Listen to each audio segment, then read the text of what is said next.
Hello friends, good afternoon. কেমন আছো তোমরা সবাই? আশা করছি সবাই খুব ভালো আছো, সুস্থ আছো। আমিও খুব ভালো আছি। ঘড়িতে এখন প্রায় 4টে বাজতে যাচ্ছে আর জাস্ট আমার রান্না শেষ হলো।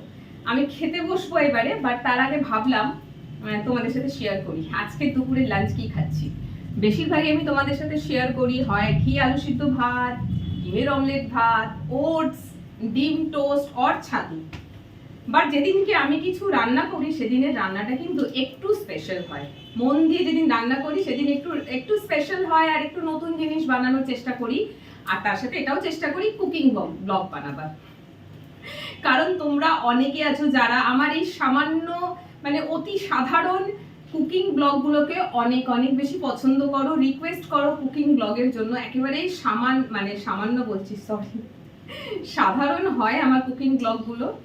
আমি আমার মতন করে বানাই, অত প্রফেশনালি কুকিং ব্লগ বানাতে পারি না, বাট সেগুলোই তোমরা অনেক পছন্দ করো বলো। বাট সবসময় আমি রান্না করি না বলে এত কুকিং ব্লগ দেওয়া হয় না।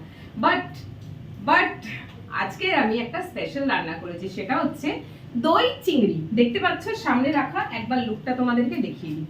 এই যে, খুব সুন্দর খেতে হয়েছে, নজর দেবে না কেউ। দারুণ টেস্ট হয়েছে, এটা একদম রেস্টুরেন্টের স্টাইলে হয়েছে। আমি সত্যি বলছি, মিথ্যে কথা বলছি না। আমি যেভাবে রেসিপি ব্লগ বানিয়ে আপলোড করিনি এখনো, আমার যে চ্যানেল আছে না আড্ডা উইথ মোহিনী, ওই চ্যানেলে আমি এর কুকিং ব্লগটা দেবো। তো যারা যারা দেখতে চাও সেই চ্যানেলে গিয়ে রেসিপি ব্লগটা দেখতে পারো। খুব ঝটপট এই চিংড়ির রেসিপিটা, খুব বেশি কিছু প্রয়োজন পড়ে না। বাইরে থেকে শুধু চিংড়ি কিনে আনতে হবে, আর বাকি যা মশলা লাগে না সব তোমাদের বাড়িতে আছে। আর ছোট ছোট চিংড়ি আনলেই হবে, বড় চিংড়ির দরকার নেই। বানিয়ে একদিন খেয়ে দেখো, রেসিপিটা জাস্ট ফলো করো। তো আমি এখন আমার জন্য লাঞ্চই বের করতেই এসেছিলাম।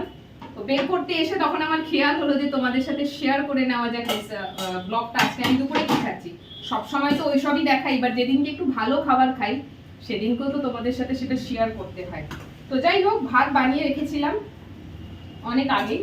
ভাতটা হতে একটুখানি সময় লাগে, সেই জন্য ভাত বানিয়ে নিয়েছিলাম। এই বার করলাম ভাত। খিদে পেয়ে গেছে খুব জোর আজকে, অনেক বেলা। ভাবতে পারছো 4টে বাজে।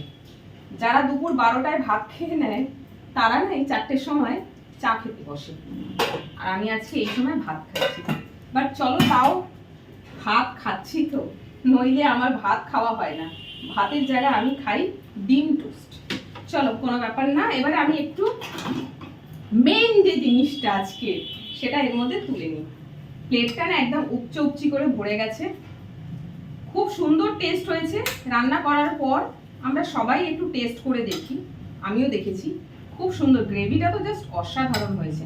তো এই যে রান্না দেখছো, এই রান্না পুরোটা আমি তো একবারে খেতে পারবো না, এখানে আর কেউ নেই যার সাথে শেয়ার করে খাবো। তো আমাকেই পুরোটা খেতে হবে। তো এটা দুবারে খাবো। চলো, এই রান্নাটায় হলুদ ইউজ হয়নি আর লঙ্কা গুঁড়ো ইউজ হয়নি, ওই জন্য এরকম কালার হয়েছে। তো আমি একটু তোমাদের সামনে টেস্ট করে দেখি ভাত দিয়ে। আমি তো খেয়েছিলাম শুধু ভালো লেগেছে, ভাত দিয়ে ভালো লাগবে। তো যাই হোক, আমি তো আর ওয়েট করতে পারছি না। ভাতটা এত গরম, এখন ঘরে গিয়ে ফ্যান চালিয়ে ফ্যানের নিচে বসে খেতে হবে।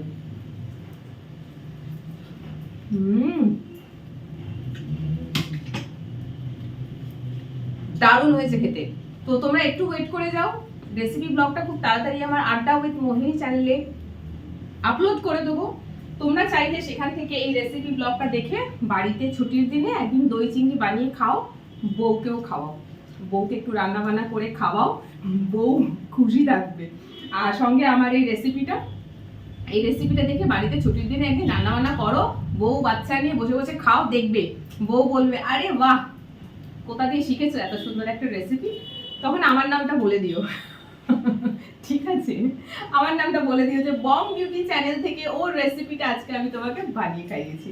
তো যাই হোক, চলো আর বেশি দেরি করব না। দেরি করলে খাবারটা ঠান্ডা হয়ে যাবে। ঠান্ডা হয়ে গেলে কিন্তু এটা খেতে আর ভালো লাগবে না। গরম বললাম, বাট এটা একটু গরম গরম খেতে ভালো লাগবে। তো আজকে এই অবধি, সবাই ভালো থেকো, সুস্থ থেকো, টাটা।